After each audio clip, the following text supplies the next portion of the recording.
Assalamualaikum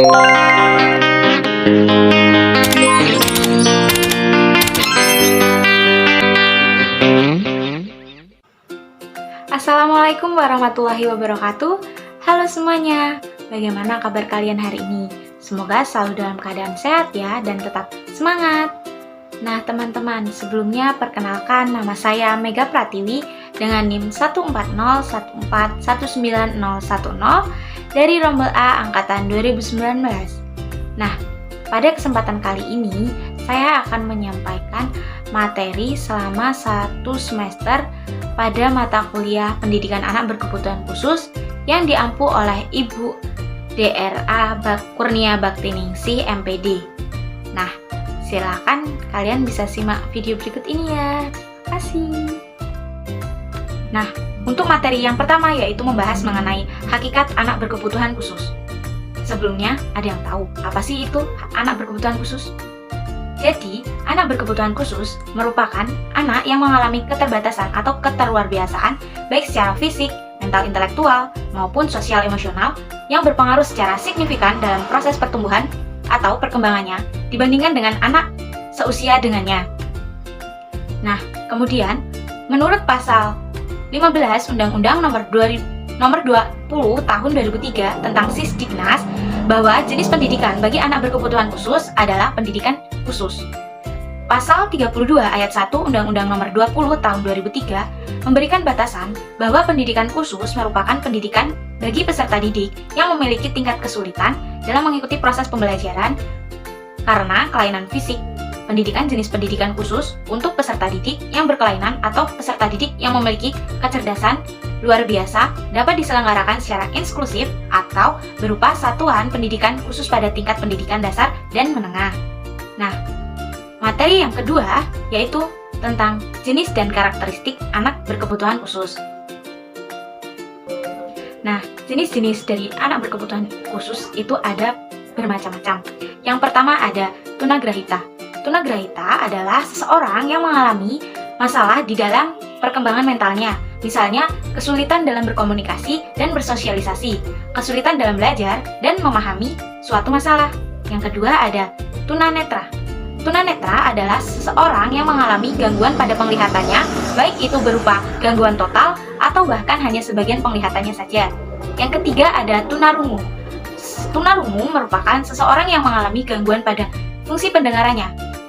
Gangguan ini bisa saja berupa kehilangan seluruh fungsi pendengaran atau bahkan sebagian saja. Yang keempat ada tunalaras. Tunalaras adalah seseorang yang mengalami kesulitan untuk beradaptasi dengan baik terhadap lingkungannya dan juga orang-orang di sekitarnya. Anak tunalaras pada umumnya sulit untuk berkomunikasi dan memiliki emosi yang tidak stabil, sehingga kerap tidak bisa bersosialisasi dengan lingkungannya dan orang-orang di sekitarnya. Yang kelima ada tunadaksa. Tunadaksa merupakan seseorang yang mengalami masalah atau kelainan pada alat gerak tubuhnya. Kondisi ini bisa saja berupa cacat permanen, terutama pada anak yang mengalami masalah tersebut sejak lahir. Nah, kemudian selain dari kelima jenis anak berkebutuhan khusus, masih ada jenis lainnya, yaitu seperti anak yang mengalami masalah dalam belajar atau lambat mencerna pelajaran. Kemudian ada anak yang mengalami masalah ketika mempelajari sesuatu dengan spesifik, serta anak yang terlalu cerdas dan juga anak yang mengalami gangguan ketika berkomunikasi dengan orang lain.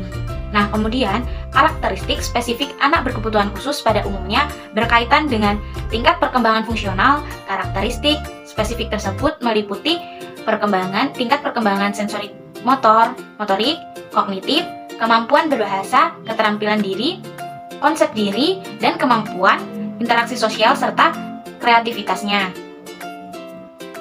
Materi yang ketiga yaitu membahas tentang faktor penyebab anak berkebutuhan khusus dan hak-hak yang dimilikinya. Nah, faktor penyebab anak berkebutuhan khusus ada 3. Yang pertama ada sebelum kelahiran, yang kedua selama proses kelahiran, dan yang ketiga ada setelah kelahiran. Untuk yang pertama yaitu sebelum kelahiran. Nah, faktor penyebabnya yaitu seperti gangguan genetika, infeksi kehamilan, usia ibu hamil atau high risk group, kemudian keracunan saat hamil, pengguguran atau aborsi, lahir prematur. Nah, yang kedua ada selama proses kelahiran. Faktor penyebabnya yaitu yang pertama ada proses kelahirannya lama atau anoksia. Yang kedua ada prematur, yang ketiga kekurangan oksigen, kelahiran dengan alat bantu atau vakum, kehamilan terlalu lama atau lebih dari 40 minggu. Dan yang ketiga yaitu setelah kelahiran. Faktor penyebab setelah kelahiran yaitu ada penyebab infeksi bakteri atau TBC, kekurangan zat makanan, kecelakaan pada bayi atau keracunan. Kemudian, apa saja hak-hak yang dimiliki oleh anak berkebutuhan khusus? Yang pertama ada landasan agama, bahwa Tuhan menciptakan manusia sesungguhnya sama derajatnya. Yang membedakan adalah amal perbuatannya. Yang kedua ada landasan pendidikan, bahwa tujuan pendidikan adalah untuk mendewasakan peserta didik. Yang ketiga ada landasan yuridis formal. Ada menurut Undang-Undang 1945 pada pasal 31 amandemen. Kemudian ada juga pasal 31 ayat 1. Setiap warga negara berhak mendapat pendidikan. Kemudian ayat 2. Setiap warga negara wajib mengikuti pendidikan dasar dan menengah. Kemudian menurut Undang-Undang Nomor 20 Tahun 2003 tentang Sistem Pendidikan Nasional, ada pasal 3, ada pasal 5 ayat 1, 2, 3, dan 4, ada juga pasal 32 ayat 1 dan 2. Nah, untuk pertemuan selanjutnya yaitu membahas model layanan anak berkebutuhan khusus dan pendidikan inklusi.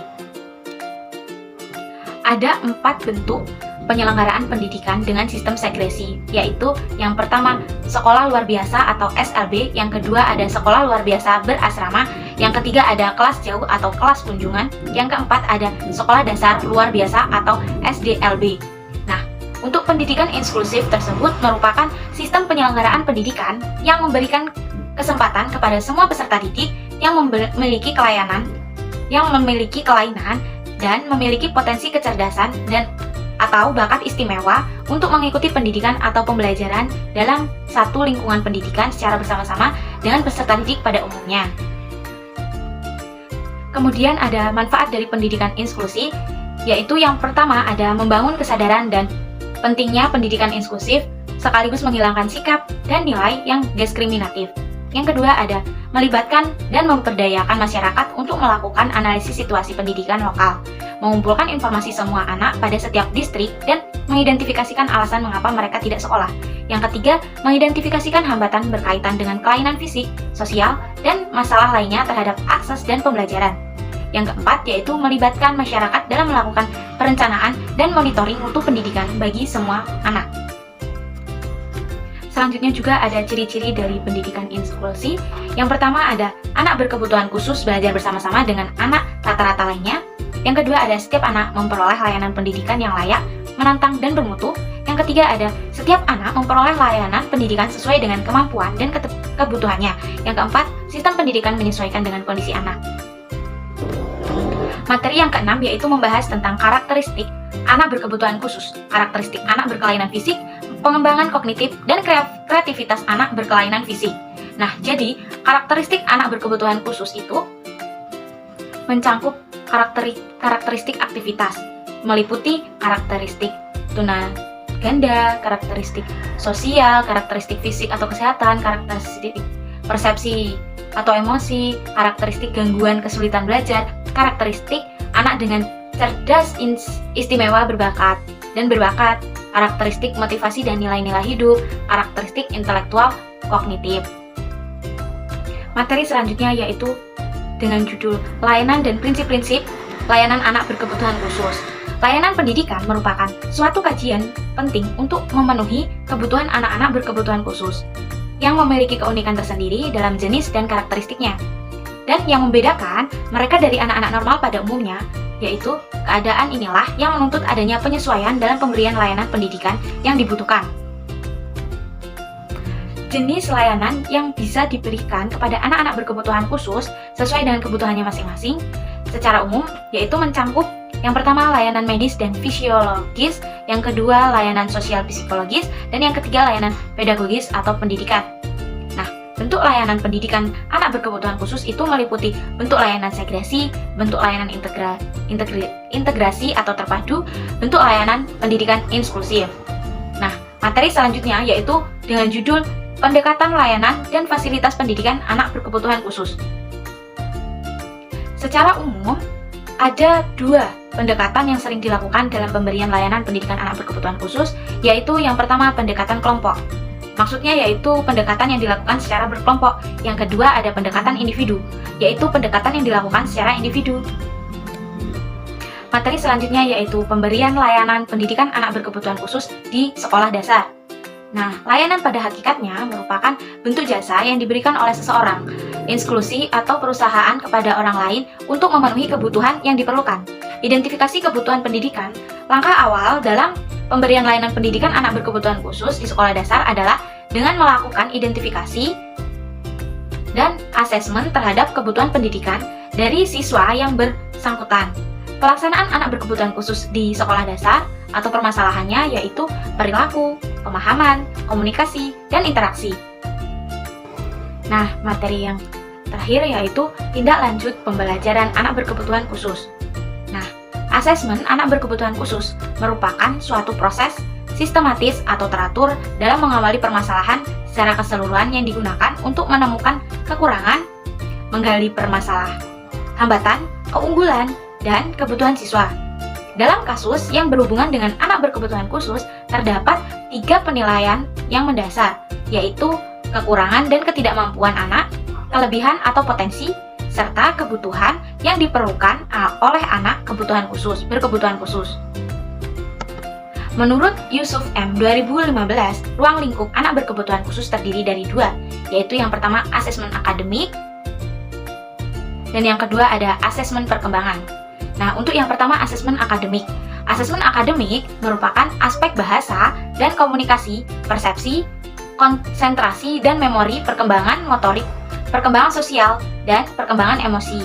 Yang kedua ada asesmen perkembangan, meliputi gangguan motorik, gangguan persepsi, gangguan perhatian, gangguan memori, hambatan dan orientasi ruang atau arah, hambatan perkembangan bahasa. Kemudian ada juga langkah-langkah melakukan asesmen. Yang pertama ada siswa orang tua atau orang terdekat diidentifikasikan lewat proses observasi atau wawancara. Yang kedua, siswa yang secara signifikan menunjukkan adanya permasalahan dirujuk kepada ahli yang relevan sesuai dengan kebutuhan. Yang ketiga ada asesmen dilakukan kepada peserta didik yang telah ditindaklanjuti sesuai kebutuhan. Yang keempat ada tim ahli memutuskan tentang pelayanan yang akan diberikan kepada siswa sesuai dengan hasil asesmen. Yang kelima ada rancangan program disusun berdasarkan keputusan yang telah ditetapkan. Dan yang keenam, evaluasi dilakukan untuk mengetahui kemampuan belajar siswa. Nah, itu tadi materi yang bisa saya sampaikan atau yang telah saya dapatkan dari selama 1 semester ini. Semoga bermanfaat untuk kita semua. Terima kasih. Wassalamualaikum warahmatullahi wabarakatuh. Sampai bertemu kembali. Dadah.